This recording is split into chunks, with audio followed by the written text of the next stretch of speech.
Slogan: ఆనందాన్ని అనుభవం చేసేందుకు మాయ యొక్క అధీనతను వదిలి స్వతంత్రులుగా అవ్వండి.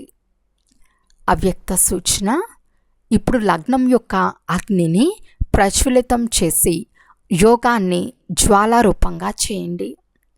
ఇప్పుడు జ్వాలాముఖిగా అయి అసురీ సంస్కారాలు, అసురీ స్వభావాలన్నిటినీ భస్మం చేయండి. ఉదాహరణకు, దేవీల స్మృతి చిహ్నంలో జ్వాల ద్వారా అసురులను సంహరించినట్లు చూపిస్తారు.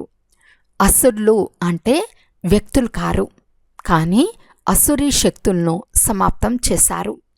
ఇది ఇప్పటి మీ జ్వాలా స్వరూప స్థితికి స్మృతి చిహ్నం. ఇప్పుడు ఎటువంటి యోగ జ్వాలను ప్రజ్వలితం చేయాలి అంటే కలియుగ ప్రపంచం కాలి భస్మైపోవాలి. అచ్చా. ఓం శాంతి.